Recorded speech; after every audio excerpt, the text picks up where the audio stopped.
Tanpa berlama-lama lagi, mari kita simak bersama sesi talk show hari ini. Pada moderator, kami persilahkan.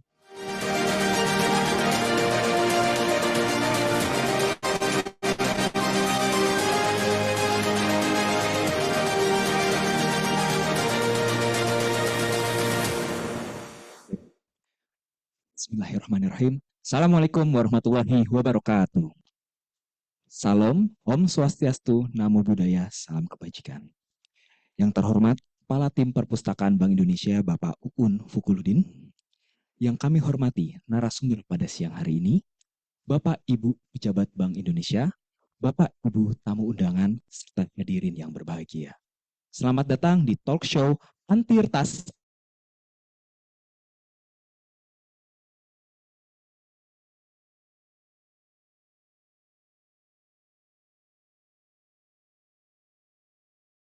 Dan saya izin duduk ya Bapak Ibu ya.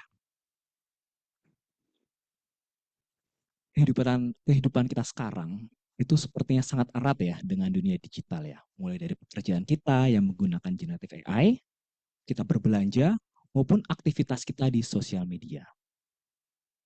Namun di balik kemudahan itu, ternyata ada berbagai macam resiko nih Bapak Ibu. Dan terkadang resiko itu bahkan tidak kita sadari. Password kita tersebar, data diri kita terekspos. Untuk itu pada siang hari ini kita akan mengadakan sebuah talk show gitu ya, untuk mempersiapkan diri kita agar tidak panik dan dapat mengatasi apabila serangan cyber menyerang ke Bapak Ibu sekalian.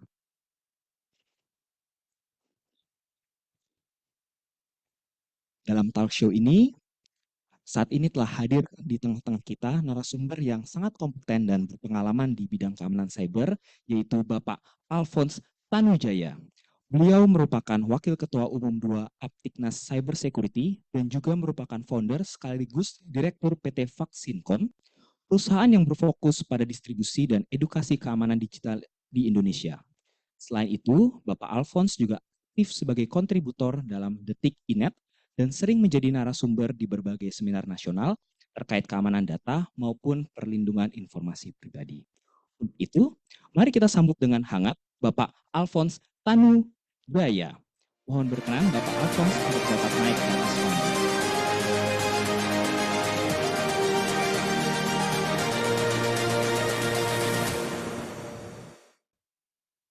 Selamat siang Pak Alphonse.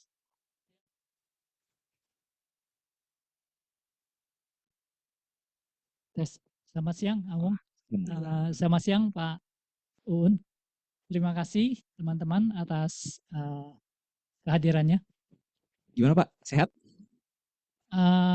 Jujur aja, ini pertama kali saya membawakan materi di perpustakaan. Oh, biasanya di Pak Alphonse gimana Pak? Ini pengalaman yang menarik. Ini tempat biasanya menimba ilmu, ini harus membagikan ilmu di tempat saya menimba ilmu. Jadi kalau di perpustakaan Bank Indonesia tuh emang unik nih Pak. Jadi kalau cuman baca buku tuh kayaknya terlalu monoton gitu. Nah, makanya kita mau memberikan ilmu dari sisi audio gitu. Jadi teman-teman ini juga bisa menyimak gitu, belajar melalui audio dan visual. Jadi nggak cuma membaca. Makanya ini perpustakaan Bank Indonesia jadi kayak lengkap gitu Pak, baik dari audio maupun visualnya. Oke, Pak Alphonse. Jadi di siang hari ini nih kita mau mencoba bicara gitu atau membicarakan terkait keamanan data gitu, baik data maupun informasi pribadi kita gitu ya. Kenapa? Karena sekarang ini kayaknya ini orang-orang ini udah ngerasa aman gitu ya, untuk membuat passwordnya tuh udah kuat gitu ya, udah ada huruf besar, huruf kecil, terus ada simbol gitu ya. Bahkan di beberapa orang juga menggunakan fitur multi authenticator gitu ya. Jadi nggak cuma password, tapi ada autentifikasi lain gitu ya di perangkat yang lainnya untuk memastikan tidak adanya kebocoran data. Tapi kalau kita lihat saat ini nih masih banyak nih isu-isu kebocoran data pribadi, ada akun yang dihack gitu ya. Bahkan sampai level perbankan atau finansial pun tuh tidak lepas gitu dari risiko keamanan cyber ini gitu ya. Kira-kira bisa nggak sih Pak kita tuh diberikan pencerahan gitu ya? Apa sih gitu ya yang bisa terjadi gitu ya di dunia maya gitu ya? Serangan cyber yang membuat kita tuh walaupun password kita kuat dengan multi factor authentication, tapi masih aja kadang-kadang kita terkena atau menjadi korban dari serangan cyber. Kira-kira seperti itu. Mungkin kita bisa diberikan inspirasinya menilai pengalaman Pak Alphonse selama ini baik di dunia industri maupun komersial. Monggo Pak Alphonse, kami persilahkan. Baik, jadi pulang dari ini mungkin teman-teman akan dapat bekal, ada 3 toolsnya gratis juga, tapi akan mengamankan aset digital Anda dengan sangat baik. Dan nanti jadi bekalnya itu. Jadi aset digital Anda bagi yang sudah mengikuti sesi ini, Anda bisa download dengan aman dan terlindung, semua password Anda, semua ini akan terjaga, kira-kira itu. Oke, jadi dari talk show ini selain ada inspirasi, Pak Alphonse juga ngasih langsungnya gitu ya. Jadi akan ada 3 aplikasi yang kira-kira ini bisa dipakai oleh Bapak Ibu. Ini gratis atau bayar, Pak? Gratis. Oh, gratis. Jadi nanti bisa Bapak Ibu bisa langsung praktekkan gitu ya. Mungkin nanti Pak Alphonse sambil sharing, sekaligus Bapak Ibu bisa download gitu kali ya, Pak Alphonse. Mungkin nanti kita bisa dikasih tahu dulu aplikasinya apa.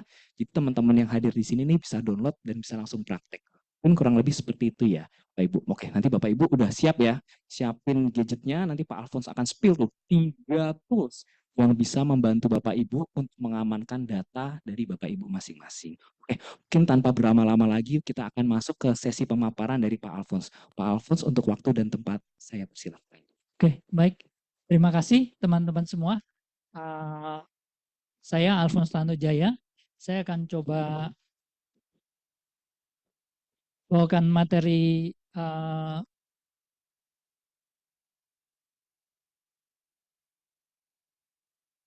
anti retas, anti panik. Ini kalau kita ngomong soal security, digitalisasi, kita bicara ini digitalisasi yang terjadi di imigrasi ya.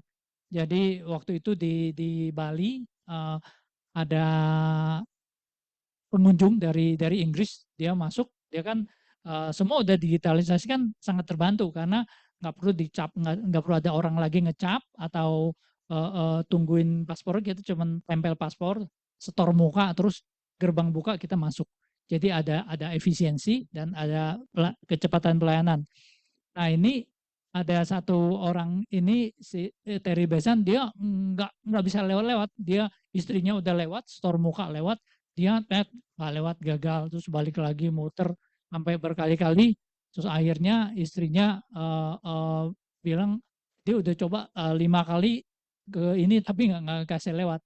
Nah istrinya lihat, rupanya dia gara-gara dia pakai kaos gambarnya David Bowie.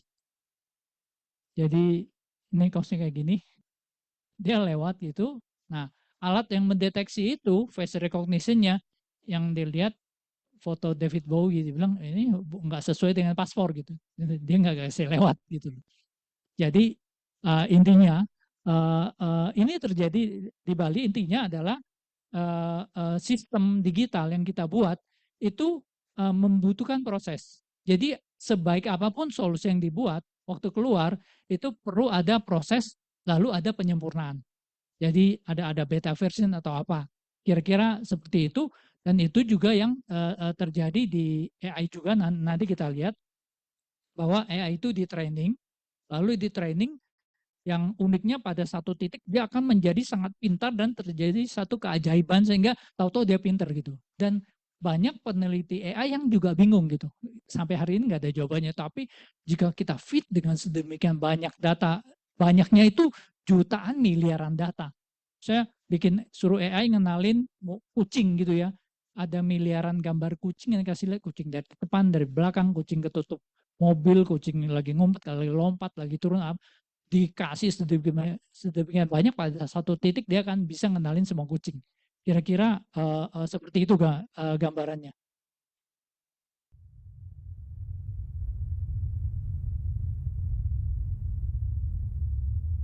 Ini sedikit video untuk pengantar ya. Remember when business as usual was good enough? No more. Change is happening at an unprecedented rate. In fact, technological change is happening at an exponential rate. With each innovation, innovation itself is further accelerated. Everything that was once dumb and disconnected is now connected and intelligent. This is even happening in the home with our locks, lights, thermostats, and appliances. and there is even voice control. These game changers also amplify each other, creating a perfect storm of change. You and your home buyers are caught up in a tornado of digitization, mobilization, augmentation, disintermediation, automation, the list goes on. What was once science fiction is now science fact. Universal access to massive computational power and data has given rise to big data and AI. Are you using big data to build better and smarter? Are you leveraging the information you have to better define your markets, optimize your marketing, to buy land, to coach employees in real time, to monitor and optimize customer touchpoints? Watson, Pepper, and Hadoop now have a place at the table. Do you know what they are? Do you know what they do? Customer expectations are now dictating the rate of change. If you're not ready, they don't care. They won't wait. They will simply go to someone who is ready. Your home buyers are more informed, more prepared, and further down the sales funnel when they finally connect with you in your sales centers. VR, AR, AI are tools that were only imagined a decade ago. And what change will the next decade hold? Will your model homes be virtual? Will your sales process be 100% digital? Are you ready for this new normal? The world is moving faster than you realize. It will change with or without you. Companies and individuals have a simple choice. Be the disruptor or be disrupted. Ya, jadi dari gambar tadi ini merupakan rangkuman kita sampai hari ini. Jadi sebenarnya kalau tadi ada satu ngomong soal big data, kan? Big data, lalu ada Watson, Pepper, Hadoop, itu malah 5 tahun lalu, ya kan? Dan saya lihat itu luar biasa sekali, tetapi sesuatu yang di awang-awang nggak kepegang, ya kan? Watson, Pepper, Hadoop itu yang ngolah big data. Big data itu apa? Big data itu data yang besar sesuai dengan katanya. Definisinya apa besarnya? Definisinya adalah kalau Anda buka file itu dengan Excel nggak bisa buka. Nah, itu big data. Jadi sedemikian besarnya. Nah, Watson, Pepper, Hadoop itu untuk ngolah big data dan manfaatkan big data itu. Nah, sebenarnya kita ke sana aja masih bingung kan. Hari ini tuh kita tuh sudah jauh di atas itu. Kenapa? AI itu ada hasil dari big data. Sebenarnya korelasinya ke sana. Jadi AI yang hari ini yang kita pakai, ChatGPT, itu sebenarnya ditrain dengan big data. Jadi korelasinya ke situ. Nah, hari ini kita lihat bahwa perusahaan yang paling besar di dunia mayoritas didominasi oleh perusahaan IT. Jadi ada Apple, ada Nvidia ya itu dia yang jual chip untuk AI, dan ada Microsoft, Amazon, ada Alphabet, ini mayoritas bergerak di bidang IT, sehingga banyak orang kan udah tahu bahwa data is the new oil gitu loh. Data adalah komoditas yang paling berharga di muka bumi ini hari ini. Kadang-kadang saya sempat ditanya, kalau Bapak bilang data itu new oil, saya punya data 1 tera di hati saya, kok saya malah kebingungan, saya nggak kaya raya, nggak dapat duit gitu. Nah, itu pertanyaan yang menarik. Gambarannya bagaimana? Gambarannya gini, Bapak Ibu punya sepetak tanah 500 meter, di dalamnya ada minyak bumi, ya kan? Itu komoditas paling berharga kan? Apakah karena punya sepetak tanah itu langsung kaya raya gitu? Ya enggak. Anda harus memiliki kemampuan untuk ngebor. Udah ngebor, itu pun bisa gagal ratusan miliar, habis itu keluar harus bikin kilang yang diributin hari ini. Dari kilang itu harus disaring gitu, baru jadi minyak, baru jadi duit gitu loh. Sama dengan data ini. Jadi kalau Anda dikasih data yang sedemikian besar, lalu tidak bisa mengolahnya, ya itu percuma. Contohnya seperti apa? Mungkin Bapak Ibu pernah terima email ya, halo, saya pernah terima, halo Alphonse Tanujaya, I know that your password is 1, 2, 3 bintang apa gitu ya. Terus di bawahnya di dalam bahasa Indonesia, aku tahu kamu sering melihat, mengunjungi situs porno, ya kan. Password kamu adalah ini, dan passwordnya benar gitu, ya kan. Terus saya udah bikin 2 layar ya, 1 layar foto kamu, lagi ngelihat situs porno itu, yang kedua layar situs porno itu, dan saya akan capture. Nah, saya akan sebarkan ini, ya kan. Kalau kamu mau saya rahasiakan ini, saya bisa bantu kamu. Kamu kirim uang ke akun Bitcoin ini berapa $1.000 gitu, ya kan. Kalau tidak, saya akan sebarkan informasi ini. Itu yang saya terima. Lalu apa benang merahnya? Apa korelasinya dengan data is the new oil? Password itu, nah kebetulan saya pakai password manager, ya kan. Password itu password LinkedIn saya. Dan saya save dengan baik. Yang jadi masalah apa? LinkedIn passwordnya bocor. Berhasil diretas 130 juta password LinkedIn bocor. Nah, data is the new oil. Kalau data itu masuk ke tangan kita, password LinkedIn dari 130 juta orang gitu. Lalu apa yang kita lakukan? Ya paling aku pakai, ini Pak Uun, akunnya ini, passwordnya ini, dia kontaknya siapa aja, ngintip apa aja gitu loh. Atau saya mau orang yang saya naksir gitu, pengen tahu nih dia kenal siapa aja, atau paling segitu gitu loh. Tapi kalau di tangan orang yang ngerti, itu jadi duit, jadilah email itu.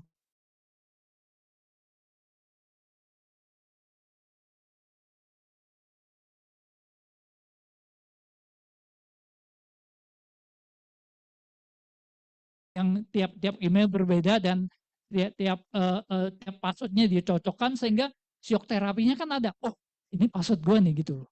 Nah, dari 130 juta itu katakan 90% orang nggak percaya. Ya kan? 90% orang nggak percaya, ya kan? Masih ada 13 juta. 13 juta itu cuma 1% yang termakan. Jadi ada jutaan orang dan transfer ke sana. Jadi dengan hanya data yang ini dan tahu mengelolanya, ya Anda tinggal taruh yang katakan 100.000 orang aja yang tertipu dan benar nonton film porno, agak gaptek apa, dia transfer ke sana. Ya $1.000 kali 100.000 dia dapat ya $100.000. 100.000 kali $1.000, 100 juta dia akan dapat. Jadi kira-kira itu gambarannya. Data is the new oil, bagaimana cara mengelolanya. Nah, ini ada karena adanya internet. Nah, hari ini mungkin kita masih kadang-kadang takut dengan begal. Kalau naik motor malam-malam takut dibegal, tapi harusnya Anda harus lebih takut pada ini, begal digital. Kenapa?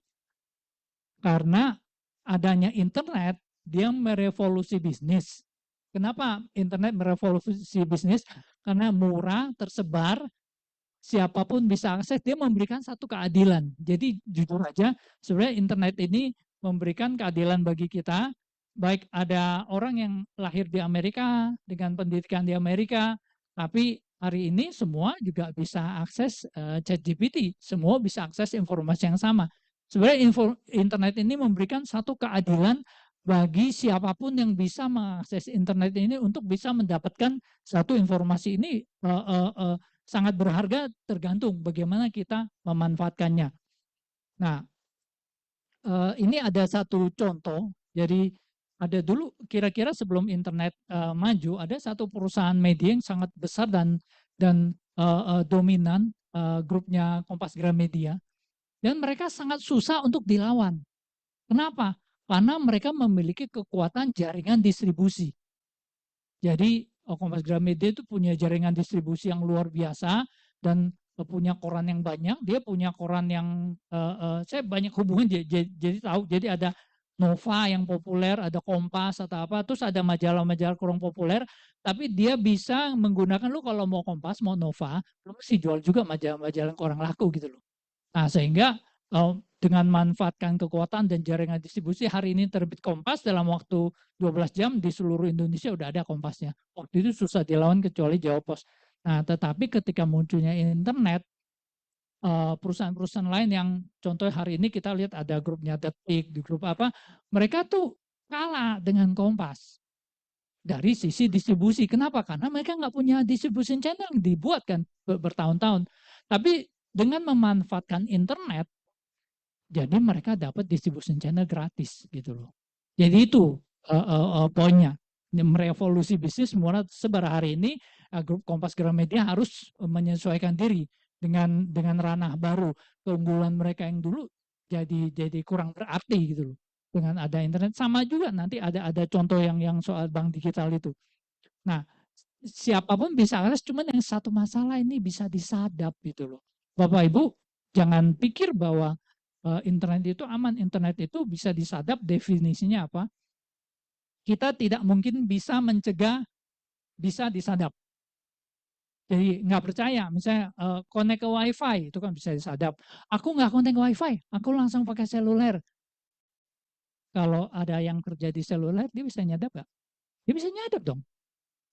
Transaksi kamu kan waktu kamu connect ke seluler kan masuk ke ISP-nya seluler kan kelihatan trafficnya. Oh di traffic di seluler orang baik semua. Ya udah, itu ke connect ke data center di Jakarta, ke connect ke data center Singapura, data center di Hong Kong, baru ke Amerika balik lagi gitu. Itu di tengah jalan tuh orang semua gitu loh. Dan mereka semua bisa nyadap. Jadi pada dasarnya semua komunikasi Anda melalui internet itu bisa disadap. Itu yang perlu Anda sadari gitu loh. Tapi apa solusinya?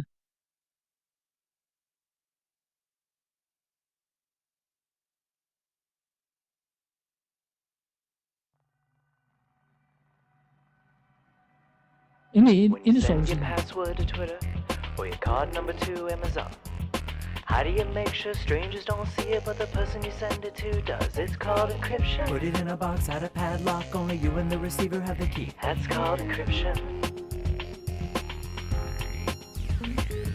So I guess that's pretty clever, but you have to first share the key. What if someone intercepts it to prevent it? We'll use public key cryptography. Here's how it works. I send you an open padlock to which only I have the key. You put your message in the box and close the padlock and then send it right back to me. And if I want to reply, you just have to send me your open padlock too. And as long as we keep our own key safe, nobody can intrude. But a lock's just a lock, it can always be picked or smashed with a giant hatchet. How do we make it quite hard to break it? Of course we use mathematics. We take a really, really, really long number with hundreds of digits, that's our public key. But to crack it, gotta factor that equation takes computers centuries to complete. I guess it's a pretty good system, except computers get faster every day. And it won't even matter when the people you trust give the key to the NSA. It's called encryption. Put it in a box, add a padlock, only you and the receiver have the key. That's called encryption. Sebenarnya kita tidak bisa menghindari bisa disadap.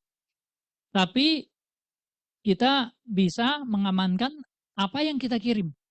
Jadi apa itu enkripsi? Enkripsi itu kira-kira sepasang kunci dan gembok yang tidak ada duanya di dunia ini. Jadi data apapun jika digembok dengan gembok pasangan gembok A gitu ya, kunci A dan gembok A, jika digembok datanya yang bisa buka cuman kunci A. Kunci B, C, D, dan lain nggak bisa. Di dunia ini yang cuma punya kunci A itu yang bisa buka.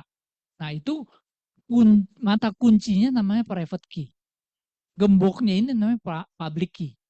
Jadi data itu dienkripsi dengan public key. Jadi 1, 2, 3, 4, 5. Jadi A bintang pagar 2, 3, 4, 5 gitu. Lalu yang dikirim tuh A bintang pagar 2, 3, 4, 5 tadi gitu loh. Sehingga ketika nyampe di sana orang nyadap ya bisa, tapi nggak bisa baca gitu. Waktu nyampe itu lalu jadi contoh saya kirim dengan WA. Nah ini terjadinya otomatis. Jadi kita nggak perlu ini saya ceritakan teknis di belakangnya gitu ya. Jadi saya dengan teman saya lagi WA. Lalu teman saya akan bikin satu private key public key. Jadi gembok dan kunci. Dia kirim gembok misalnya saya dengan Cecep gitu. Gembok Cecep Alphonse kirim ke WA saya. WA saya bikin gembok Alphonse Cecep kirim ke WA-nya dia. WA saya ada kunci yang saya bikin dong. WA-nya Cecep ada kunci yang Cecep bikin. Jadi waktu mau kirim pesan, halo Cecep gitu. Sebelum dikirim, digembok dulu pakai gemboknya Cecep. Jadi bintang pagar 44 Cecep gitu. Dikirim di tengah jalan ya bintang pagar 44 Cecep. Orang kalau sadap ya dapatnya bintang pagar 44 Cecep kan. Sampai di tempatnya Cecep ya kan, pindah pagar 4 cecep, tapi dia tahu kan ini digembok pakai gembok yang tadi dikirim ke Alphonse gitu. Ini kuncinya buka, nah, halo cecep gitu. Dan sebaliknya. Jadi dia waktu kirim itu terjadi secara otomatis. Kita nggak perlu ini. Begitu pula ketika Anda HTTPS apa itu yang terjadi di belakang. Ketika Anda internet banking itu yang terjadi di belakang. Jadi sebenarnya ini merupakan kunci dari segalanya. Bahkan Bapak Ibu pakai e-money, ya pakai itu juga gitu loh. Jadi sebenarnya kartu e-money itu udah ada private key public key-nya. Lalu kartu chip yang kenapa yang ganti kartu ATM yang magnetik dengan kartu chip. Kenapa aman? Karena pakai private key public key. Jadi sebenarnya ini merupakan fondasi dari banyak hal. Oke. Nah, kemudian digitalisasi ini memberikan satu keuntungan bagi siapapun yang bisa menyesuaikan diri. Jadi bukan yang besar yang akan untung, yang akan dapat memanfaatkan dengan maksimal, tapi yang mampu menyesuaikan diri dan beradaptasi. Buktinya ini kan waktu tahun 2020 ya, yang bank digitalnya si Genius kan, kita ingat mereka berkembang cepat sekali. Ya, waktu itu BTPN ya kan. Tapi ini yang bukan yang bank besar yang ini, tetapi hari ini kalau kita lihat datanya, justru BTPN-nya agak tertinggal Genius udah di akuisisi SMBC kan. Nah, ini menunjukkan apa? Menunjukkan bahwa yang bisa adapt itu yang akan unggul gitu loh hari ini. Itu yang terjadi hari ini. Jadi ini bank digital top 10 hari ini. Dan ini yang kita perlu sadari, jadi yang bisa bertahan untuk dengan perubahan digital yang sedemikian cepat, digitalisasi yang sedemikian masif, ini adalah orang yang bisa menyesuaikan diri, bukan yang paling kuat, bukan yang paling jago, tapi yang paling adapt, yang paling mampu beradaptasi. Nah, lalu apa challenge-nya dalam verifikasi digital? Challenge dasarnya adalah tidak ada tatap muka langsung. Jadi kalau kita ke bank kan kita ada tatap muka langsung, bisa diverifikasi fisiknya, lihat KTP-nya. Tapi kalau digital nggak ada tatap muka langsung, siapa saja yang melewati verifikasi identitas dianggap sah sebagai pemilik identitas. Itu Anda sudah tanda tangan end user license agreement. Jadi Anda harus mengakui itu transaksi Anda. Kalau dia tahu verifikasinya. Nah, challenge-nya apa? Challenge-nya tadi, internet itu jalan umum, bisa disadap gitu loh. Siapapun yang bisa akses internet bisa tahu apa yang Anda lihat. Lalu yang kedua challenge-nya, internet itu maunya anonim gitu loh. Pada dasarnya internet kalau bisa nggak dikenal gitu loh. Sedangkan verifikasi maunya ngenalin kamu gitu kan. Itu challenge-nya. Jadi itu yang terjadi sehingga orang bikin yang namanya password untuk mengamankan username dan password. Nah, cuman username dan password ini sebenarnya hari ini sudah tidak aman. Kenapa? Ada 2 faktor. Faktor pertama adanya keylogger atau rootkit. Jadi kalau Anda ada keylogger di perangkat Anda, di ponsel, di komputer atau apapun yang Anda ketik dia akan simpan dan dikirim ke pembuat keyloggernya. Jadi itu faktornya. Katakan gini, Anda amankan nih di komputer gue nggak ada keylogger, di handphone gue nggak ada keylogger. Oke. Kalau misalnya yang bocor server yang ngelola aplikasi, kamu bisa apa? Itu di luar kontrol kamu. Contoh kayak LinkedIn tadi, dia bocor. Kita bisa apa? Nah, jadi itu dasarnya kenapa kita bilang password ini sudah tidak aman. Nah, lalu bagaimana cara mengamankannya? Ya ini, Anda harus pakai yang namanya two-factor authentication atau two-step verification atau multi-factor authentication sama. Itu prinsipnya sama. Nah, cuman lagi-lagi tidak semua two-factor authentication sama. Ada levelnya juga.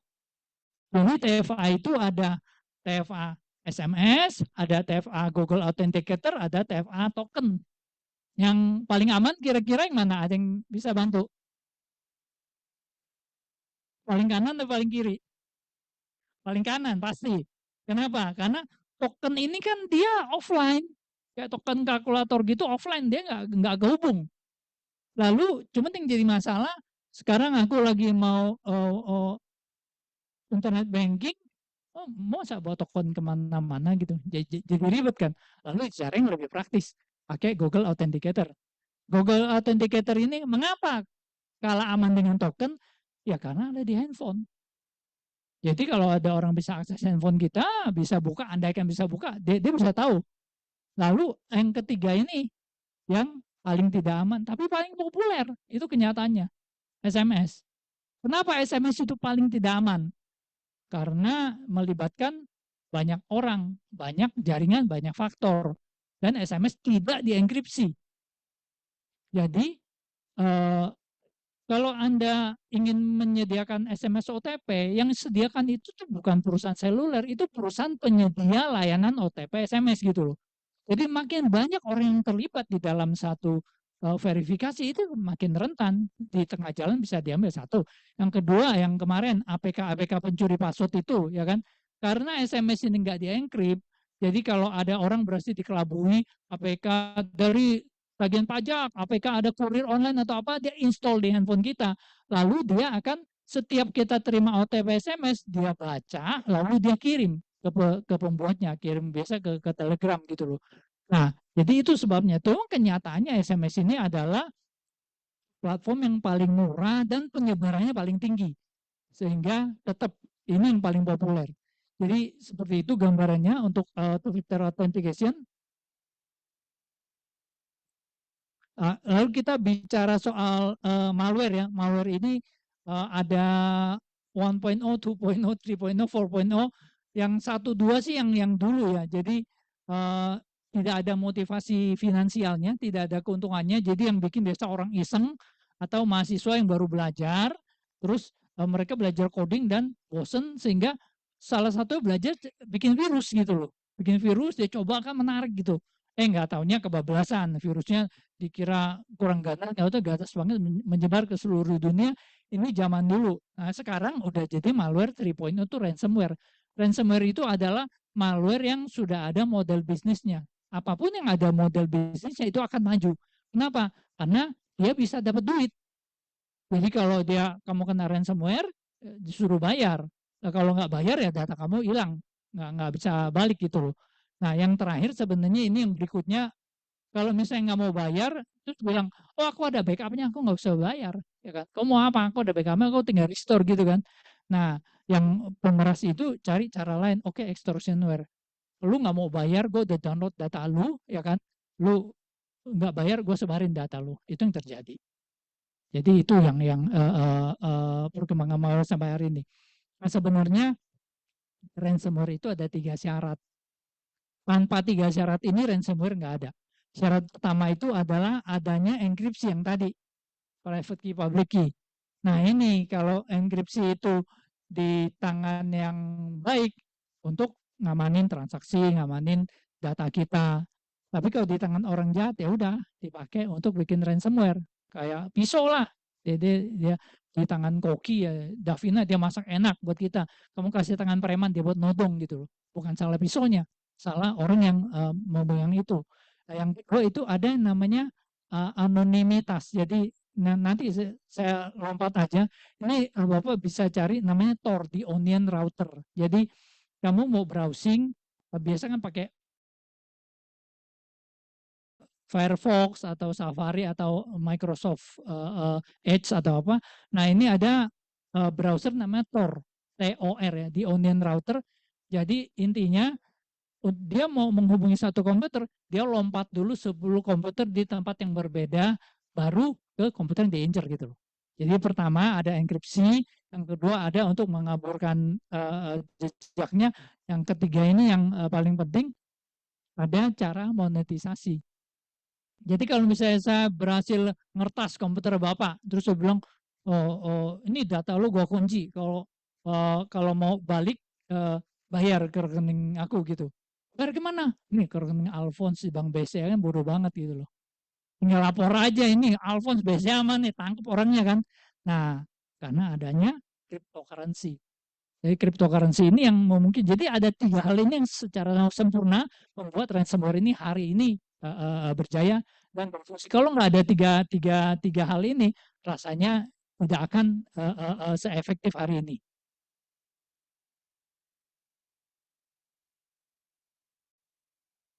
Ini Tor yang When a Tor user wants to visit a site, the Tor software visits the Tor directory where it obtains addresses for the Tor relay. The Tor software on the user's computer then routes the user's effort to view a site through a random set of Tor relays donated by volunteers. At the first relay, the user's computer's IP address is replaced by the address of the relay. The next relay only sees the address of the previous relay.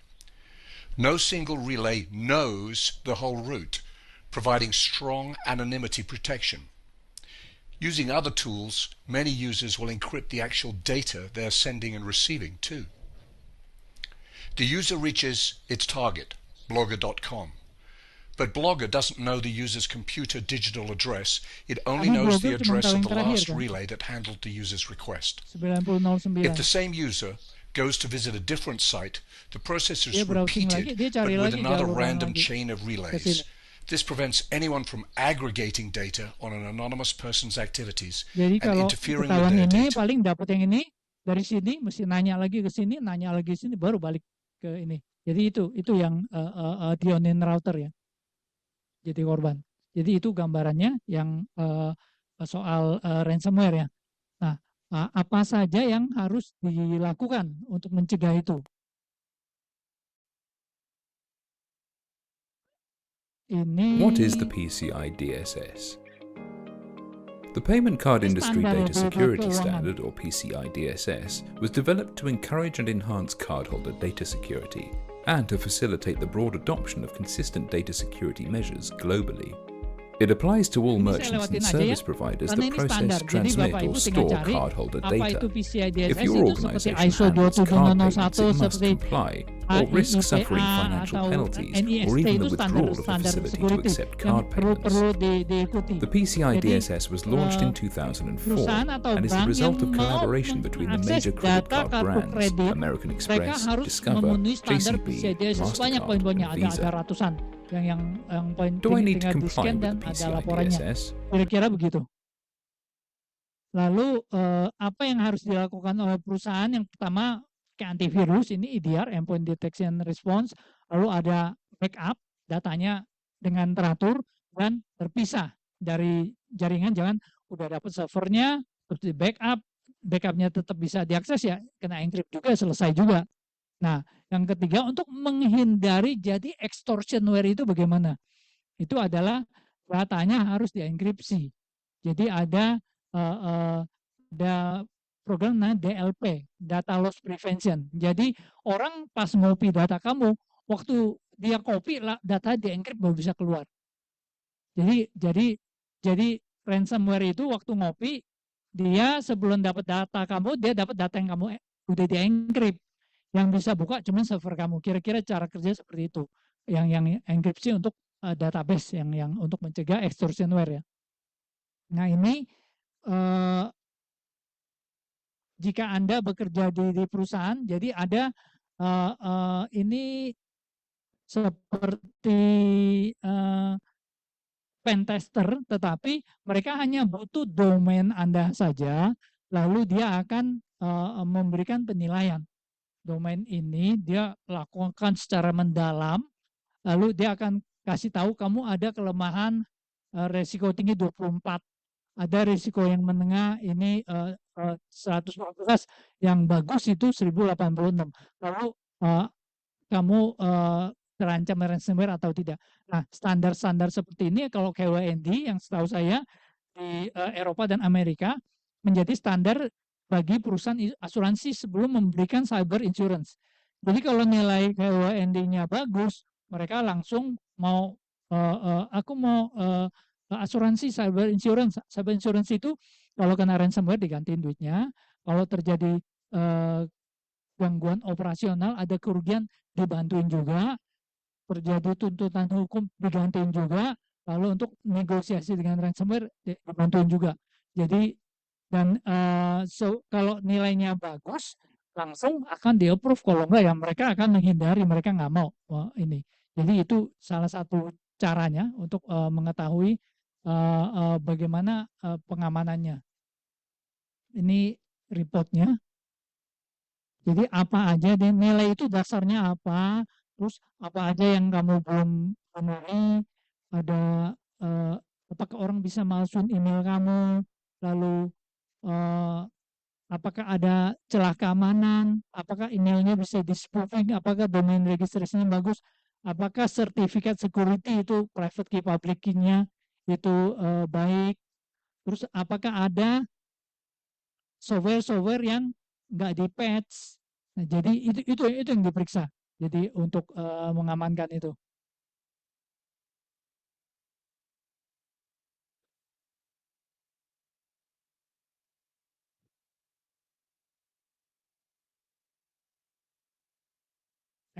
Itu untuk perusahaan umum. Nah, ini ada generative AI in nutshell. Cuman video ini cukup panjang ya. 18 menit. Tolong dicatat saja deh. Diisi kalau itu foto aja, nanti Bapak Ibu di rumah lihat. Saya sarankan lihat ini beberapa kali. Nanti mungkin saya putar sekitar 5 menit. Ini adalah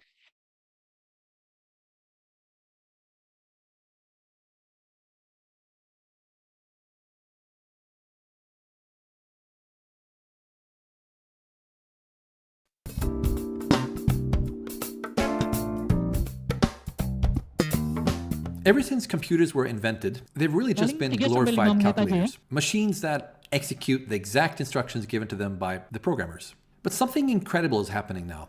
Computers have started gaining the ability to learn and think and communicate, just like we do.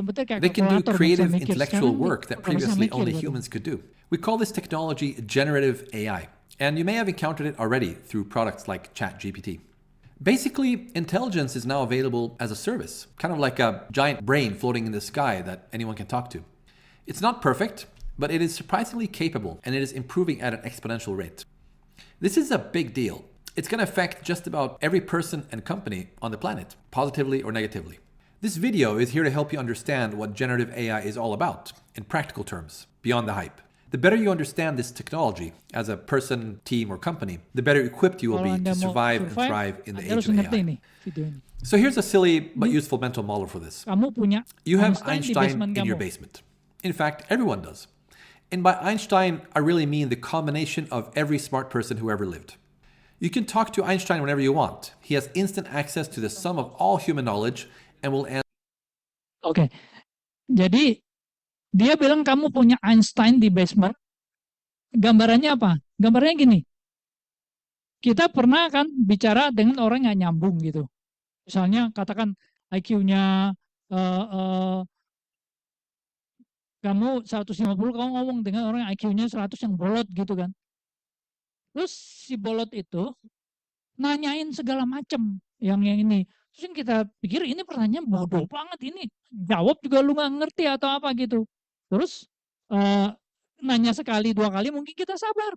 Nanya 3 kali kita udah sebel, udah kita bentuk gitu ya. Kira-kira itu yang terjadi. Nah, tetapi yang terjadi sebaliknya apa? Yang si bolot itu kita semua. Kita semua itu yang bolot gitu. Jadi yang kita tanya itu yang IQ 150 itu si Einstein-nya.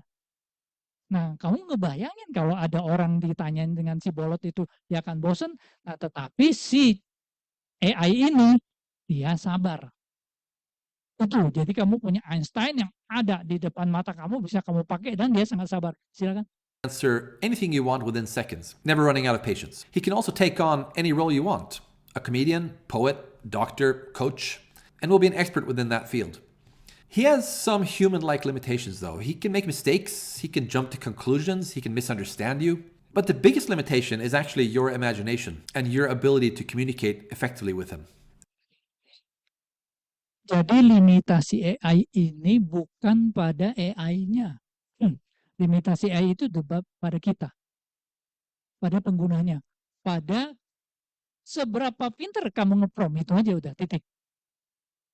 Yang membuat AI ini terbatas itu adalah diri kita. Itu yang kita perlu sadari.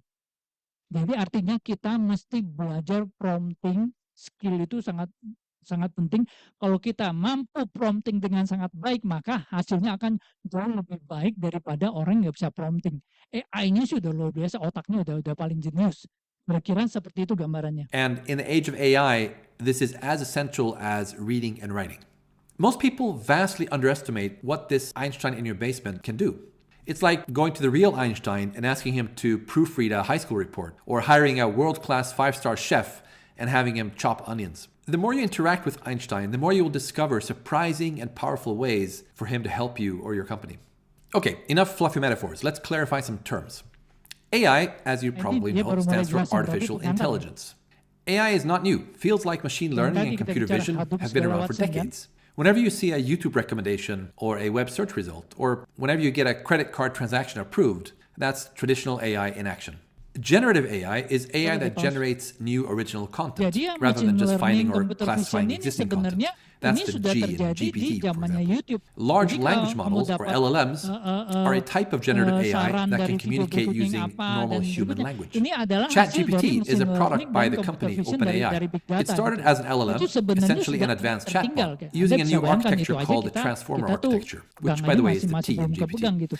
It is so fluent at human language that anyone can use it. You don't need to be an AI expert or programmer. And that's kind of what triggered the whole revolution. So how does it actually work? Well, a large language model is an artificial neural network, basically a bunch of numbers or parameters connected to each other, similar to how our brain is a bunch of neurons or brain cells connected to each other. Neural networks only deal with numbers. You send in numbers, and depending on how the parameters are set, other numbers come out. But any kind of content, such as text or images, can be represented as numbers. So let's say I write dogs are. When I send that to a large language model, that gets converted to numbers, processed by the neural network, and then the resulting numbers are converted back into text. In this case, the word animals. Dogs are animals. So yeah, this is basically a guess the next word machine. The interesting part is if we take that output and combine it with the input and send it through the model again, then it will continue adding new words. That's what's going on behind the scenes when you type something in ChatGPT. In this case, for example, it generated a whole story. And I can continue this indefinitely by adding more prompts. A large language model may have billions or even trillions of parameters. That's why they're called large. So how are all these numbers set? Well, not through manual programming. That would be impossible. But through training. Just like babies learning to speak, a baby isn't told how to speak. She doesn't get an instruction manual. Instead, she listens to people speaking around her. And when she's heard enough, she starts seeing the pattern. She speaks a few words at first, to the delight of her parents, and then later on, full sentences. Similarly, during a training period, the language model is fed a mind-boggling amount of text to learn from, mostly from internet sources. It then plays guess the next word with all of this over and over again, and the parameters are automatically tweaked until it starts getting really good at predicting the next word. This is called backpropagation, which is a fancy term for, oh, I guessed wrong, I better change something. However, to become truly useful, a model also needs to undergo human training. This is called reinforcement learning with human feedback, and it involves thousands of hours of humans painstakingly testing and evaluating output from the model and giving feedback. Kind of like training a dog with a clicker to reinforce good behavior. That's why a model like GPT won't tell you how to rob a bank. It knows very well how to rob a bank, but through human training, it has learned that it shouldn't help people commit crimes. When training is done, the model is mostly frozen, other than some fine-tuning that can happen later. That's what the P stands for in GPT, pre-trained. Although, in the future, we will probably have models that can learn continuously rather than just during training and fine-tuning. Now, although ChatGPT kind of got the ball rolling, GPT isn't the only model out there. In fact, new models are sprouting like mushrooms. They vary a lot in terms of speed, capability, and cost. Some can be downloaded and run locally, others are only online. Some are free or open source, others are commercial products. Some are super easy to use, while others require complicated technical setup. Some are specialized for certain use cases. Others are more general and can be used for almost anything. And some are baked into products in the form of co-pilots or chat windows. It's the Wild West. Just keep in mind that you generally get what you pay for. So with a free model, you may just be getting a smart high school student in your basement rather than Einstein. dia The difference between, di-training for dengan example, data ada cut-off GPT time-nya 3.5 and gitu, GPT-4 tanggal berapa. is Dia massive. nggak akan tahu sesudah Note itu that there are terjadi different apa. types of generative Dia AI nggak models that punya generate different data types of gitu. content. Itu yang Text-to-text kita models perlu like kita sadari. GPT-4 Tetapi take sering text as berjalannya input and waktu generate ini text makin as dekat output. waktunya The text mereka can akan be natural language, but it makin can also pintar. be structured Jadi information like code, itu yang kita JSON, or perlu HTML. sadari ada I use this a limitasi. lot myself to generate code when programming. It saves an incredible amount of time, and I also learn a lot from the code it generates. Text-to-image models will generate images, describe what you want, and an image gets generated for you. You can even pick a style. Oke. Image-to-image Kira-kira itu gambarannya. Kalau saya lanjutin ini panjang banget. Cuma saya sarankan teman-teman tolong dilihat ini. 2 kali, 3 kali. Kalian lihat sampai gambaran keseluruhannya. Sehingga bisa kalau mau ngerti soal AI, ini merangkum sesuatu yang kita pelajari. Ini terjadi bertahun-tahun, tapi ini memberikan gambaran sangat komprehensif dan sangat mudah dimengerti. Ini dari Anda dan berapa besarnya, Anda jadi tahu waktu hubungan dengan ChatGPT itu ada cuman ngomong sama yang interface-nya, GUI-nya aja gitu loh. Saya otaknya saya ada di belakang tuh kita nggak ini. Kira-kira itu saya pikir silakan dilihat saja. Oke, nah jadi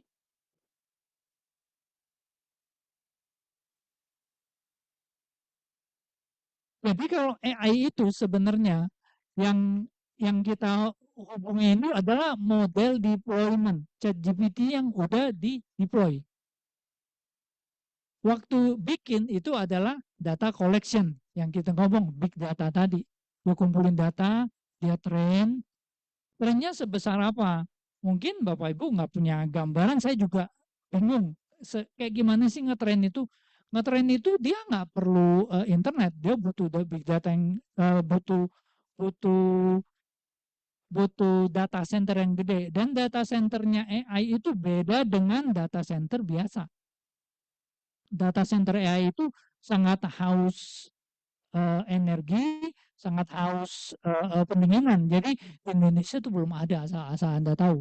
Jadi Indonesia tuh belum punya data center AI, yang ada tuh mayoritas malah di Amerika, di beberapa negara maju. Dan Anda lihatlah yang si Facebook, Google, kemarin si Oracle yang sahamnya naik, karena mereka investasi gila-gilaan.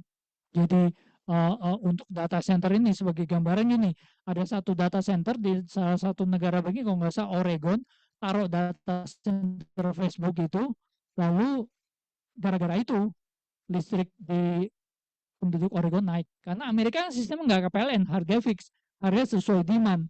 Karena data center itu nyedot sedemikian banyak listriknya sehingga ya dia mending jual ke data center. Mereka punya duit sehingga orang yang tinggal di sana jadi naik listriknya satu. Yang kedua airnya juga habis. Karena dia untuk proses ini sedemikian besarnya perlu pendinginan sehingga air bahkan sampai air minum, air apa itu pun nggak cukup. Jadi gambaran seperti itu untuk ngetrain ini itu yang terjadi. Kita di Singapura. Lalu kita ngobrol, halo Chat, saya mau tanya ini gimana. Mereka akan ke Singapura lalu jawab ke kita. Itu yang sebenarnya yang kita hadapi. Jadi apa yang harus diamankan di dalam AI ini? Satu, data. Kedua, model. Yang ketiga, inferences. Kita sebenarnya berhubungan dengan inferences saja si ChatGPT. Jadi data itu waktu di training. Jadi Anda ingat, mau AI mau pintar apapun, dasarnya data. Data itu ada hukumnya, GIGO namanya. Garbage input, garbage output. Jadi kalau ditrain dari awal dengan data sampah, ya jadinya sampah. Jadi nggak berguna gitu loh. Itu yang Anda perlu ingat. Jadi data itu penting, lalu yang udah jadi model, lalu kalau misalnya di sininya kena virus atau apa, di sininya kamu udah selesai, nggak bisa apa-apa. Kamu pakai antivirus juga nggak bakal bisa mengubah itu gitu loh. Itu yang perlu disadari. Ini salah satu contohnya. In an ML model hosted on Hugging Face called Nullify. AI models provide advanced data analytics or functions that can be embedded in software programs. Models like this enable AI-specific tasks, such as image recognition, text generation, or data analysis. These These models are often serialized into portable files and can be embedded in applications. Unfortunately, like any software component, they can be weaponized. Compromised AI models can execute malicious commands, open network connections, create new processes, access cameras, microphones, or file systems, or corrupt other files. RL Threat Intelligence identified Nullify impacting 2 models hosted on Hugging Face, a leading AI community. Nullify itu kayak GitHub, Nullify kalau is a Bapak novel tahu technique GitHub, employing corruption for itu defense tempat evasion, ngumpulnya which ensures that the malicious programmer-programmer code executes nge-share despite the fact that the file appears program, saling broken. nge-share coding, Nullify lalu saling exploits the memperbaiki. execution of Kalau serialized Nullify code in ini pickle files, GitHub-nya which can untuk be aplikasi abused and AI. result in the execution of Jadi malicious mereka bisa code. upload ke sana. Nah, yang In jadi this masalah, instance, the Nullify technique bypassed Hugging Face's detection mechanisms. apa yang diupload Such a itu technique would not have been bisa identifiable by running an diinfeksi AV gitu scan loh. on the application where it resides. RL has notified Hugging Face of this issue, and the impacted files have already been taken down. To Ini learn salah more satu about contoh Nullify aja. and how Jadi apa RL yang can diupload, identify kalau this type of diupload ke malware, GitHub itu kan please visit source code kan. Lalu ada orang benerin, reversinglabs.com/nullify. lalu disempurnakan. Nah, kalau Nullify ini yang kamu upload adalah source code-nya AI. Lalu ada yang berhasil menginfeksi di sana. Lalu ketika source code ini dikompil jadi model AI, lalu dijalankan ya source code-nya udah terkontaminasi gitu loh. Multa gitu loh. Karena dia adanya di model, itu yang perlu kita sadari. Jadi itu gambaran ancaman keamanannya. Jadi ada 3, kalau di data dan di model kita nggak bisa apa-apa. Kalau di inference kita bisa jaga-jaga. Yang apa yang kita omongin, apa yang kita bicarakan, ini sekarang di inference saja kan jaganya setengah mati. Jadi kalau Anda ngobrol dengan ChatGPT, kalau yang umum-umum, kalau aku bikin artikel, bikin presentasi, aku masih aman gitu. Tapi kalau aku kerja di perusahaan, contoh anakku kerja di bank gitu, dia dilarang untuk pakai chatbot. Kenapa? Karena dia mau bikin laporan keuangan, mau bikin analisanya, dia ngupload laporan keuangannya bank itu. Artinya si chatbotnya datanya. Dan kamu lihat EULA-nya, di sana dikatakan bahwa data yang kamu upload ke kami akan kami lakukan untuk nge-train AI-nya. Artinya data itu bisa dipakai. Itu yang Anda perlu sadari. Jadi hati-hati ketika pakai chatbot, nggak cuma ChatGPT ya, semua chatbot, bahwa kalau Anda upload, mereka bisa pakai. Lalu solusinya apa? Salah satu solusinya, mungkin Anda pernah dengar yang kemarin DeepSeek. Nah, pakai AI yang offline. Dia banyak pilihannya, yang kamu bisa tinggal download, yang database-nya berapa besar, yang berapa giga atau berapa tera, makin besar kamu butuh prosesor komputer yang makin besar gitu, dan makin cepat dan makin pinter. Jadi yang tadi itu kan udah di pre-train kan. Nah, si DeepSeek ini dia udah pre-train dan dia kasih secara gratis. Dan kamu bisa install di jaringan lokal intranet kamu, dia udah sepinter yang di pre-train. Jadi ingat, pre-train itu ya ada cut off time-nya, dia sepinter itu. Tapi sangat pinter. Walaupun udah ada cut off time, saya kasih tahu, itu sangat pinter. Nah, dan Anda bisa aman, Anda bisa yakin. Kenapa?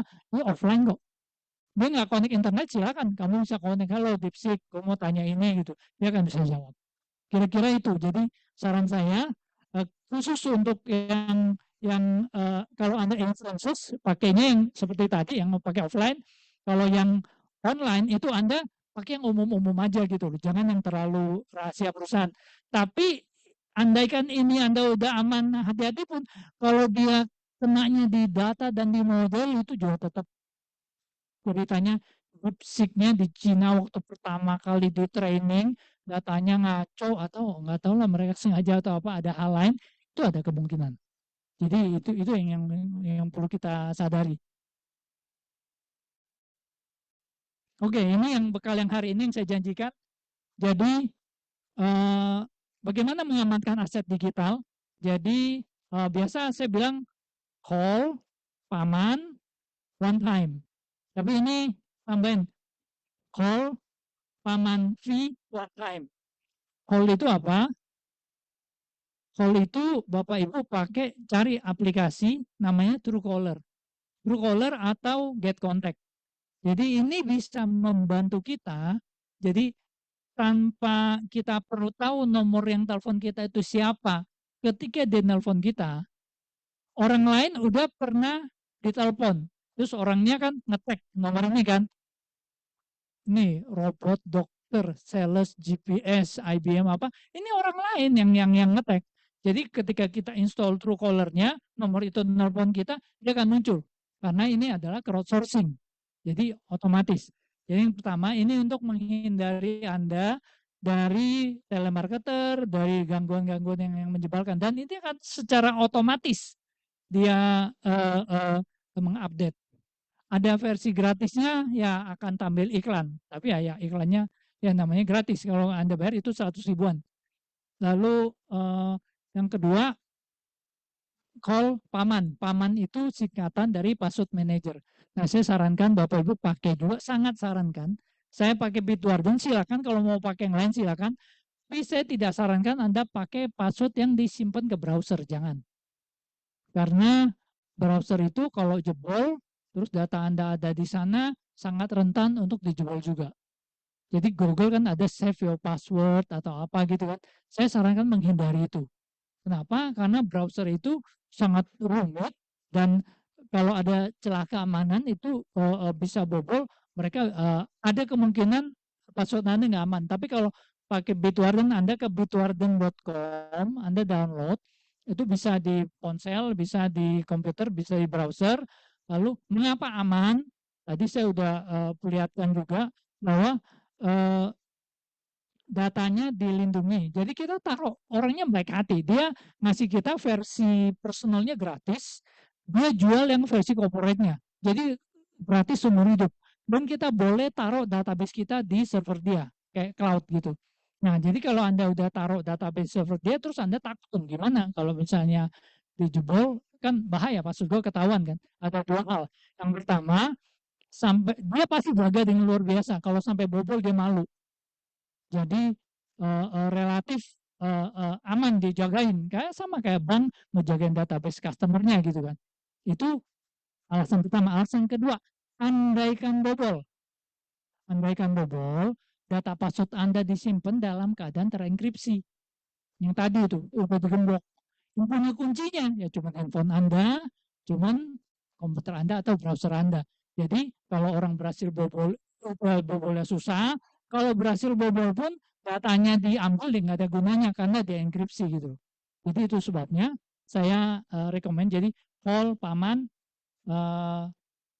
ya fee itu ya Anda pakai VPN. Hati-hati, VPN ini kalau Anda salah pakai malah Anda store data. Jadi pilih VPN, cari VPN yang dikenal, yang Anda yakin keamanannya, Anda tahu perusahaannya gitu loh. Kalau Anda dapat ada VPN gratis atau apa, yang perlu Anda ketahui kalau Anda pakai VPN, semua traffic Anda tuh dialihkan ke VPN itu gitu loh. Jadi Anda malah nyetor data gitu loh. Jadi kalau orang yang nyediain VPN ini jahat, technically dia bisa tahu apapun yang lewat. Jadi VPN-nya Anda harus pastikan bahwa ini VPN terpercaya dan tidak menyalahgunakan. Yang terakhir itu adalah one time. One time itu yang saya bilang tadi, one time password. Jadi Anda pakai, namanya nggak bisa pakai token lah.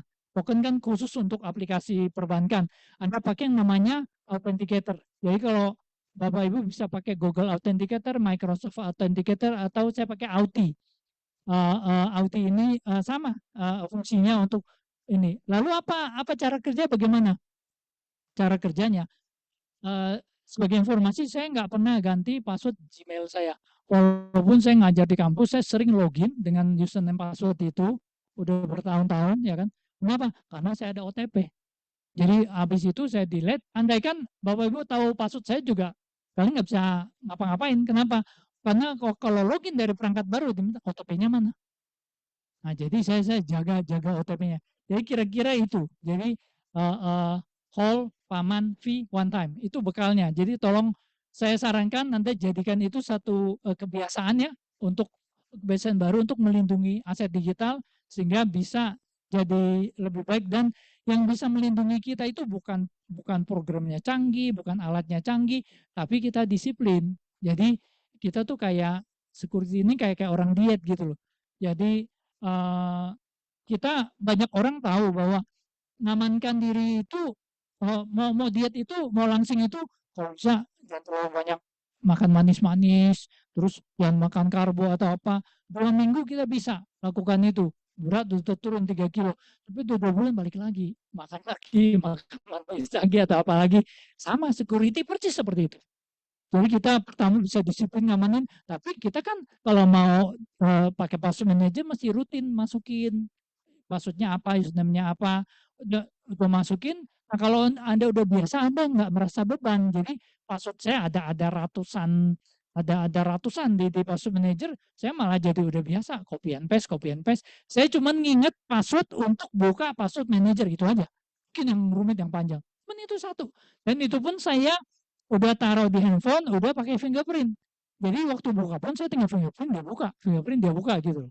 Dan sebagai informasi, fingerprint itu aman. Kenapa? Kan orang bingung. Lah jempol lu cuma 2, jari lu 10. Password kan unlimited. Kenapa kamu bilang fingerprintnya aman gitu? Nah itu kembali lagi ke bagaimana caranya fingerprint itu disimpan. Kalau fingerprint itu disimpan dalam rumus fingerprint, lalu ketika kita tap ke ponsel kita, lalu dicocokkan, itu tidak aman. Sama dengan nyimpan passwordnya keambil kan bisa dipakai. Fingerprint ini sebelum disimpan balik lagi tadi, dienkripsi gitu loh. Makanya sebenarnya enkripsi itu merupakan kunci dari segala-galanya. Jadi fingerprint ini ada rumusnya, dienkripsi dulu dengan gemboknya, kuncinya yang punya cuma ponsel kita. Jadi yang dibandingin itu adalah yang udah digembok gitu loh. Jadi andai kan berhasil dicuri pun, fingerprint digembok mereka nggak bisa buka gitu loh. Kecuali dia bisa dapat kuncinya. Nah kuncinya itu dijaga dengan luar biasa di semua ponsel. Kira-kira itu gambarannya. Ya saya pikir waktunya udah ini. Kalau ada yang ingin ditanyakan atau silakan. Ya, terima kasih kepada Bapak Alphonse Tanujaya. Mungkin sebelum kita masuk sesi tanya jawab, kita berikan tepuk tangan yang meriah lebih dahulu kepada Bapak Alphonse. Ya, terima kasih Pak Alphonse untuk pemaparannya. Mungkin sekarang kita akan masuk sesi tanya jawab ya Pak Alphonse ya. Izin hadirin Bapak Ibu, akan ada untuk sesi tanya jawab ini akan kita buka untuk 3 orang penanya pertama terlebih dahulu. Mungkin nanti yang ingin bertanya dapat mengangkat tangannya dan menyebutkan nama serta institusi atau satkernya. Mungkin boleh, monggo Bapak Ibu yang ingin bertanya boleh diangkat tangannya. Panitia mungkin bisa dibantu diberikan mic-nya. Mungkin yang pertama Kak, ya yang di situ terlebih dahulu. Ya, terima kasih banyak Pak Alphonse atas pemaparan materinya. Perkenalkan saya Herminta dari DPID. Iya, karena ini kaitannya terkait dengan Satker IT ya, Satker Teknologi Digital. Kebetulan ini juga pembahasan yang menarik, Pak. Dari perkembangan dunia teknologi digital kan ada AI, kemudian ada Gen AI. Salah satunya itu ada quantum computing, Pak. Saya tertarik banget sama quantum computing. Yang pengen saya tanyakan, karena penerapan quantum computing ini kan belum terimplementasi baik di Indonesia. Nah, bagaimana sih quantum computing dan kaitannya dengan keamanan data? Karena sepemahaman saya, quantum computing itu mempunyai peretasan atau kelemahan yang sangat cepat, jadinya mungkin akan melemahkan di industri keuangan. Nah, bagaimana sih penerapannya di khususnya di bank sentral dan di industri keuangan? Itu aja Pak, terima kasih. Ya, terima kasih Mbak Herminta. Mungkin kita tampung dulu 3 pertanyaan ya Pak Bu. Nanti baru kita jawab. Yang kedua, Pak yang di depan sini, maaf Mas.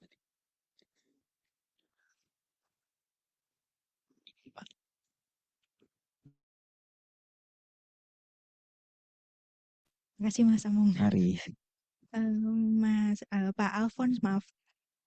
Untuk pertanyaan singkat aja sih Boleh Pak. diperkenalkan. Oh iya, maaf saya Resti dari DLS. Ya, untuk pertanyaannya, apa saja yang menjadi penyebab utama serangan cyber sih Pak? Untuk apa namanya yang biasa kita hadapi saat ini gitu kan Pak. Terima kasih Pak. Ya, satu penanya, maaf ya Mas tadi ini. maaf, kakak perempuan yang kerudung coklat. Banyak ya ternyata angkat tangan kalau gitu. Ya, terima kasih Pak Alphonse atas pemaparannya. Perkenalkan saya Rizky dari DPPT. Jadi pertanyaan saya ada dua, sebenarnya sangat basic sih, simple untuk sehari-hari. Tadi Pak Alphonse kan menyebutkan terkait VPN itu kalau bisa pilih yang bagus gitu, yang udah kita tahu perusahaannya apa. Nah itu kalau dari Pak Alphonse sendiri ada rekomendasi atau saran apa gitu. Terus selanjutnya yang kedua yang terkait Auty tadi itu gimana sih Pak cara mengaktifinnya kalau mau pakai Auty di pribadi gitu? Soalnya saya sendiri belum pernah mencoba. Terima kasih.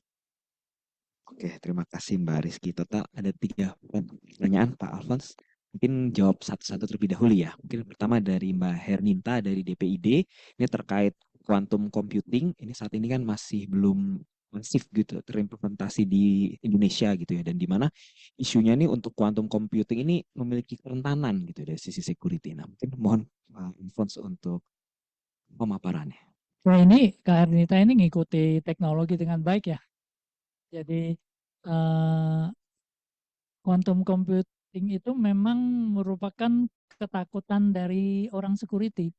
Jadi dia bisa beratus kali lebih cepat dari kemampuan komputer hari ini yang konvensional.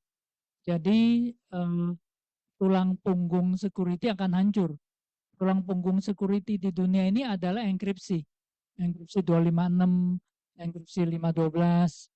Jadi kalau hari ini kita pakai komputer hari ini yang paling canggih untuk memecahkan enkripsi 256 bit.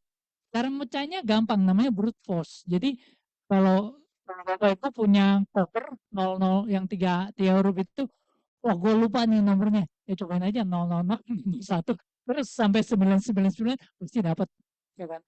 Brute force itu kira-kira seperti itu. Nah cuman ini jumlahnya yang aujubile gitu. Tapi kalau buat komputer, buat dia nggak aujubile, buat dia gampang.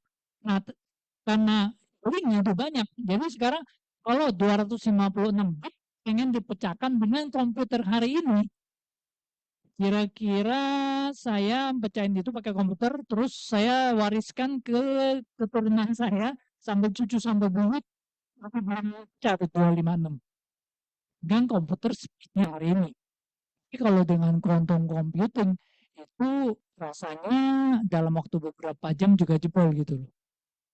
Nah, kabar baiknya apa? Quantum computing itu belum tersedia. Kabar baiknya. Jadi itu baru masih levelnya riset, belum udah ada, dan bikin itu jadi satu komputer itu mungkin segede rak ini gitu loh. Satu komputer itu dengan kemampuan quantum itu. Jadi pada saatnya ketika quantum computing itu ada, kemampuannya memang akan mengerikan.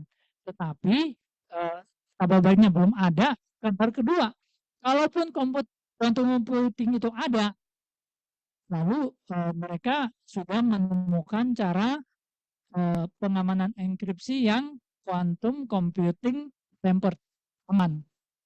Jadi dia pakai cara yang satu kan pakai bit, ini pakai qubit gitu kan. Mereka ada pendekatan lain. Jadi mereka akan upgrade. Tapi ini tulang punggung ini nggak boleh hancur. Kalau hancur dunia ini bisa kacau gitu loh. Jadi Anda bisa bayangkan orang bisa tahu passwordnya segala macam, login passwordnya ini, dan sebenarnya ada bahaya yang terjadi apa? Ini yang negara-negara maju ya. Saya nggak tahu Indonesia begitu apa enggak. Negara maju, misalnya antara Cina dengan Amerika. Hari ini kan dia enkripsi 256 kan. Kalau di dekripsi, turunan belum berhasil kan. Tapi kalau quantum computing keluar, masa akan di dekripsi kan. Jadi artinya apa? Dia copy semua datanya.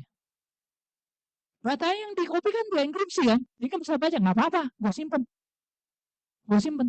Nanti nih 10 tahun lagi deh, keluar quantum computing. 256, kemudian 2 jam selesai, kebaca semua.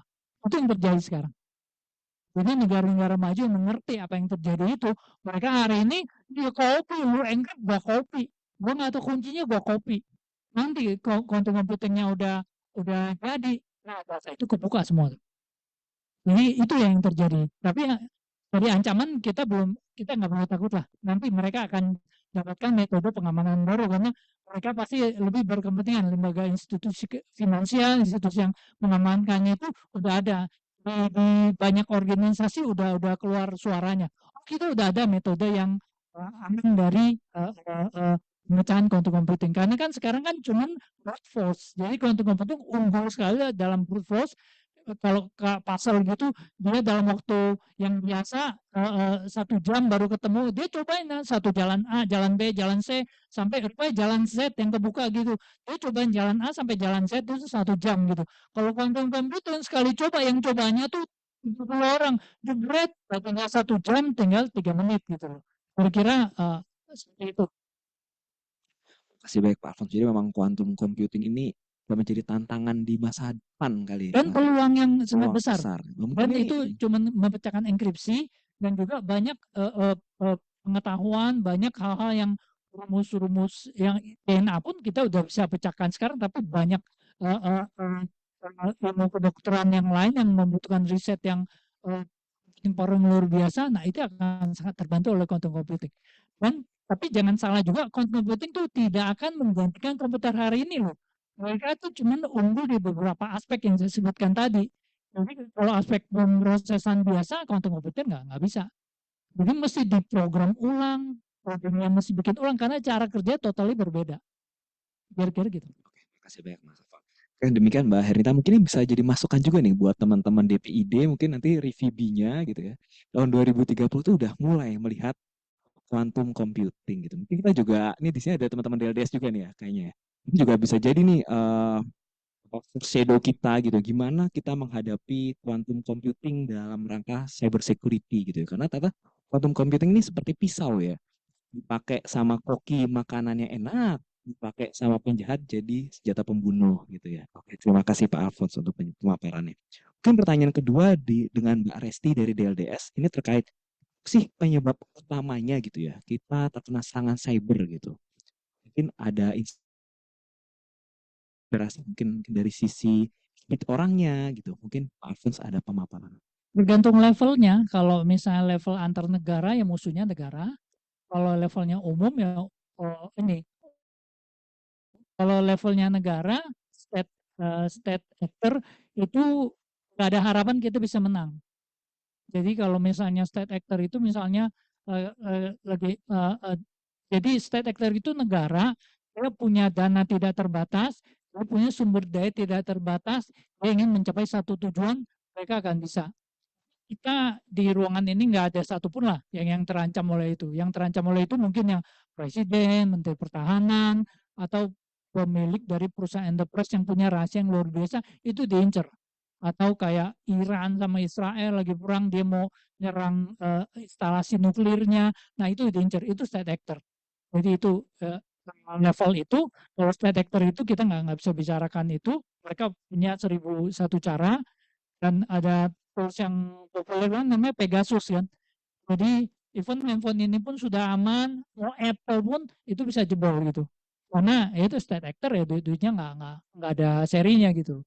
Nah kalau untuk kita untuk perusahaan ya level menengahnya ya, contoh perusahaan bank, mereka ada lah pakai firewall, pakai IDS, IPS, pakai pengamanan dilokalisir, pakai VPN dan sejenisnya, dan levelnya berbeda-beda. Jadi yang bergantung bandwidthnya atau apa, itu nanti orang IT yang akan lebih tahu. Ada spesifikasinya.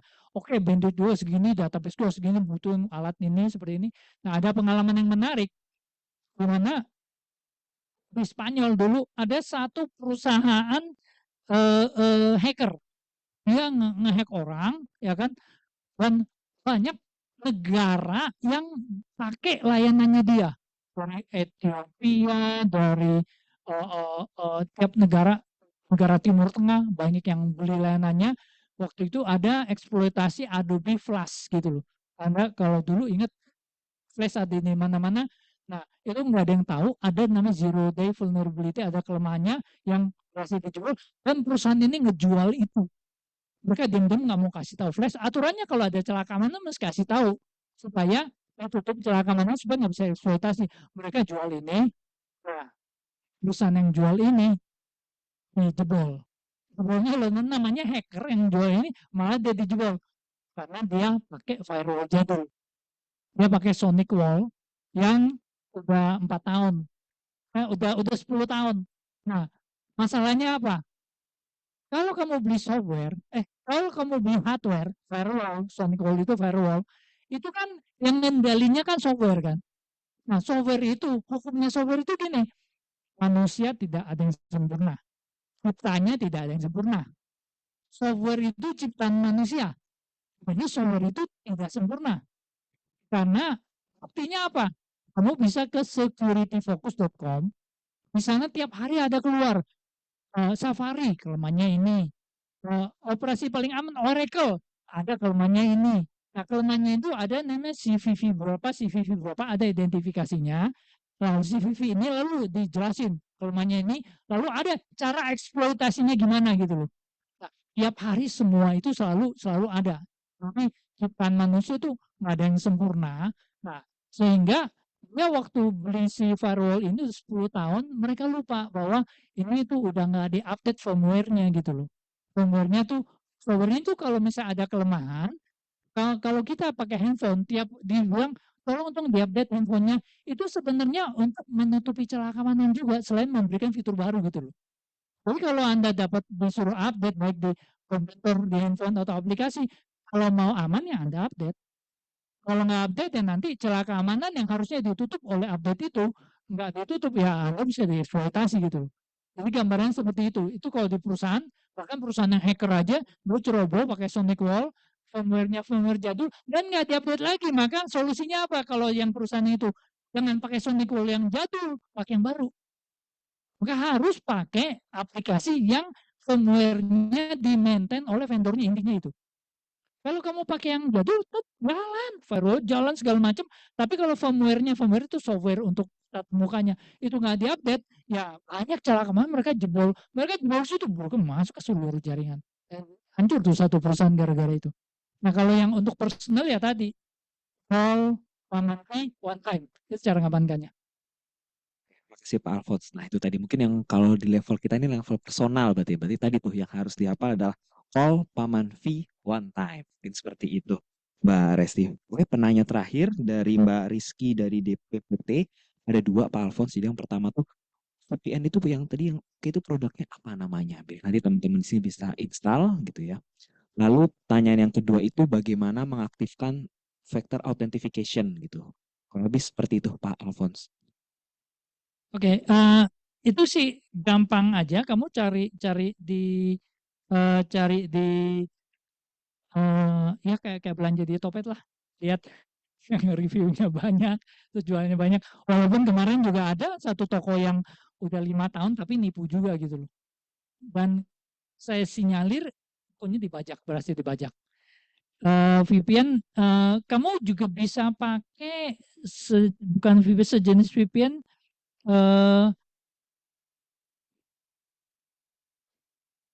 Cloudflare ya, Cloudflare. Jadi kamu pakai itu 1.1 atau berapa ya? Yang 1.1.1 itu. Jadi kamu pakai Cloudflare.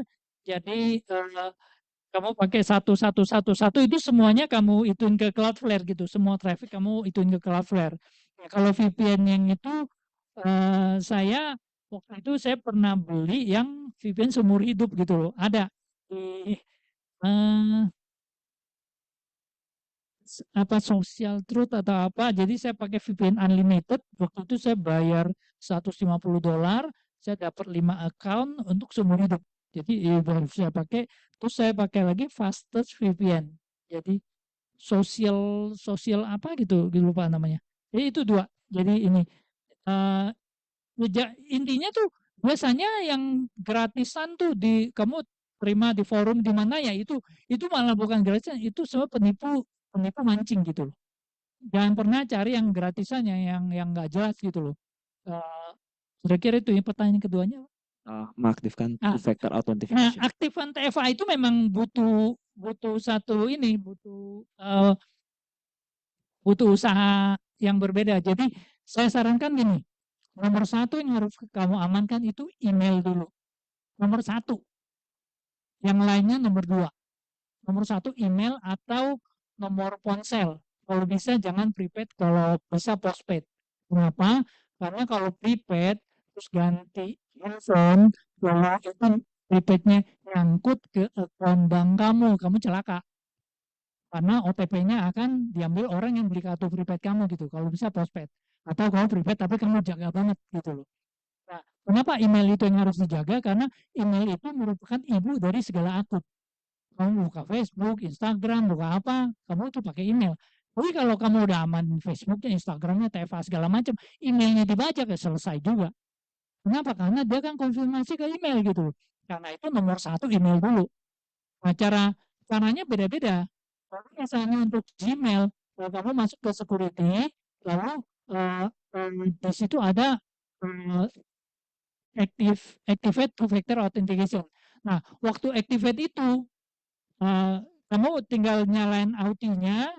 Kalau di Audi kan tinggal add aja.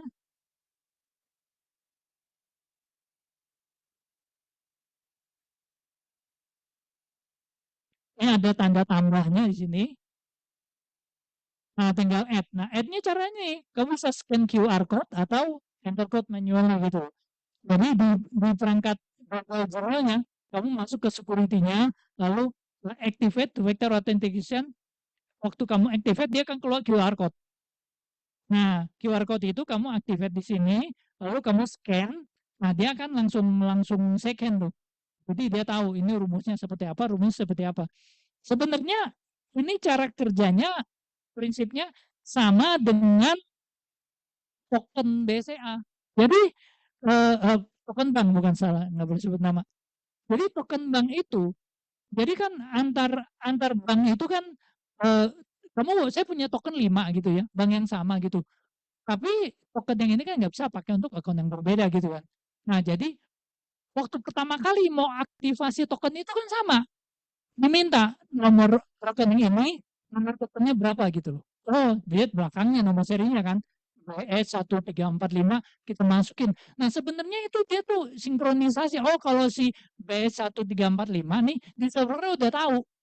Ya kan? Oh, di jam segini keluarin angka segini, makanya bisa kompak gitu loh. Nah, kalau kamu itu cara kerja token itu adalah time based. Saya pernah cobain, saya simpen nih token nih 10 kali gitu kan. Simpen ya supaya gue nggak usah bawa token pas lagi mau verifikasi, gua jalanin. Waktu saya verifikasi nggak laku tokennya. Karena token tuh ada waktunya paling 3 sampai 5 menit. Jadi kalau token dari kalkulator token keluar, lalu Anda nggak pakai 3 menit, Anda lalu login lagi, dia minta verifikasi, Anda kasih angka token itu udah basi. Jadi cara kerjanya tuh dia time based, dia tahu tanggal segini, jam segini, menit segini, detik segini, 8 angkanya yang berlaku. Dan ini cuma berlaku tergantung setelannya, bisa 60 detik, 120 detik, 180 detik tergantung. Tapi umumnya nggak lebih dari 3 menit. Nah, cara kerja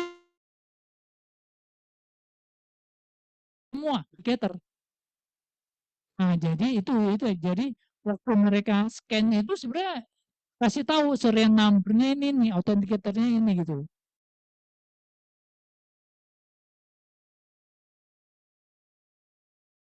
Sampai kamu kekunci sendiri. Jadi kalau pakai password manager relatif aman. Kenapa? Karena username dan password itu database-nya itu aku bisa langsung buka kan. Tapi kalau authenticator ini yang kamu harus hati-hati karena udah ada puluhan authenticator, tiap ganti handphone kamu mesti kalibrasi ulang kan. Kan berganti authenticator-nya gitu loh. Nah, kamu mesti pastikan authenticator-nya bisa di save. Jadi kamu ada buka di Audi itu buka akun Alphonse gitu, di save authenticator A, B, C, D, E, F, G gitu, lalu diamankan. Amankan juga authenticator itu dengan TFA. Jadi gitu, amankan authenticator dengan TFA supaya orang kalau nebak password kamu dapat authenticator kamu kan dapat semua. Jadi amankan dengan TFA. Jadi ketika saya ganti handphone yang pertama saya lakukan adalah password manajernya udah balik, authenticatornya saya uninstall, pun saya install ulang di sini sebelum ganti handphone TFA-nya udah buat aktifin gitu loh. Kalau enggak kekunci semua. Kira-kira gitu. Terima kasih banyak Pak Alphonse ya. Mungkin dengan berakhir sesi tanya jawab tadi gitu ya, berakhir juga sesi pada siang hari ini gitu ya. Mungkin kalau boleh saya ingin sedikit wrap up nih terkait materi pada siang hari ini gitu ya untuk teman-teman gitu ya.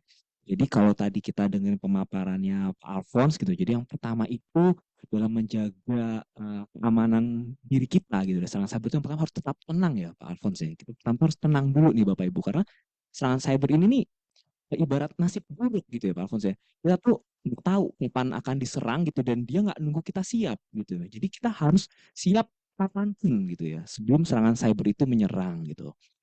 Gimana nih Bapak Ibu caranya kita mempersiapkan diri kita supaya aman dari serangan cyber gitu ya. Tadi Pak Alphonse udah ngasih rumus gitu ya.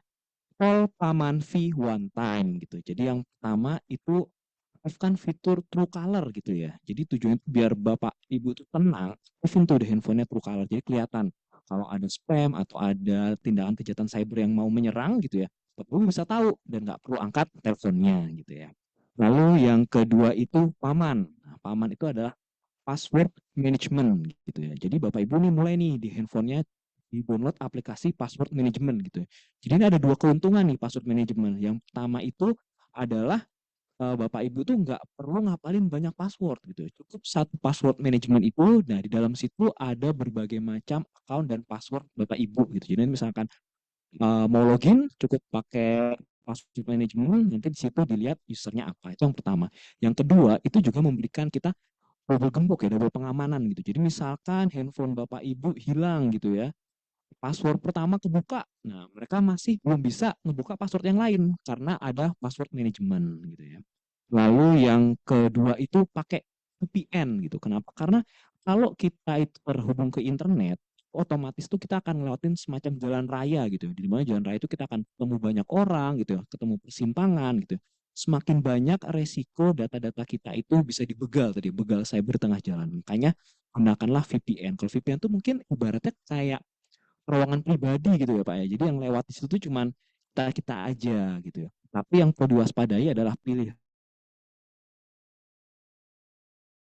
malah bukannya aman malah nyetor data gitu. Lalu yang terakhir itu adalah one time gitu ya.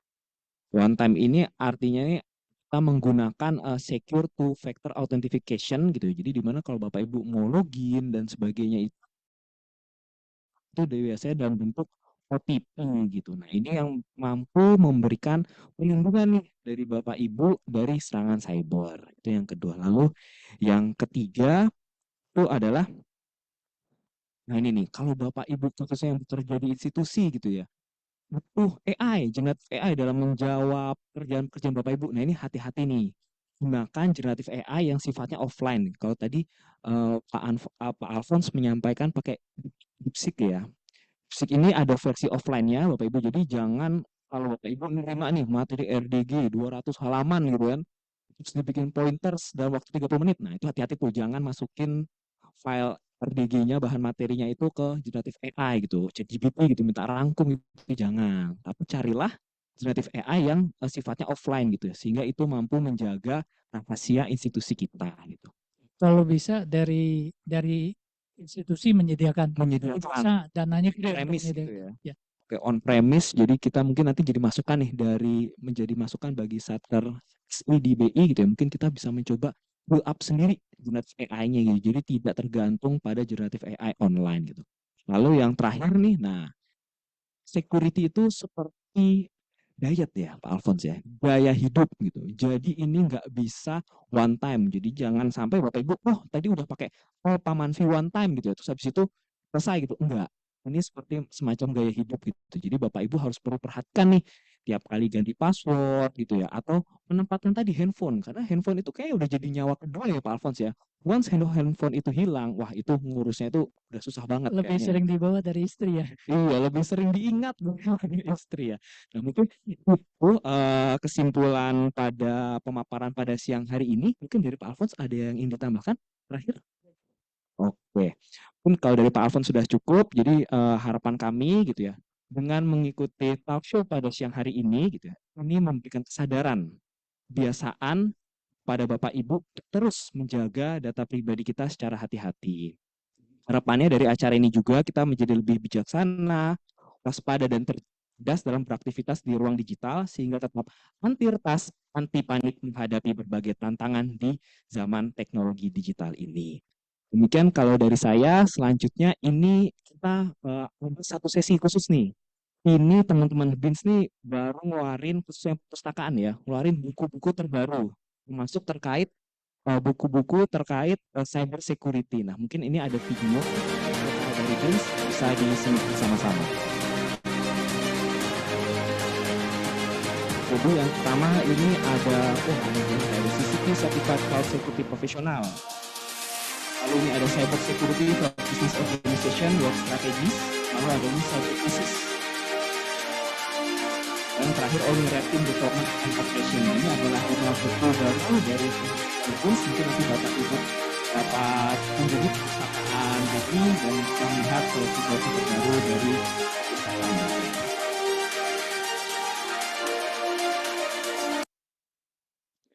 Oke, demikian untuk sesi siang hari ini. Saya mengucapkan terima kasih kepada Bapak Alphonse Tanujaya atas pemaparan dan wawasannya yang begitu menarik.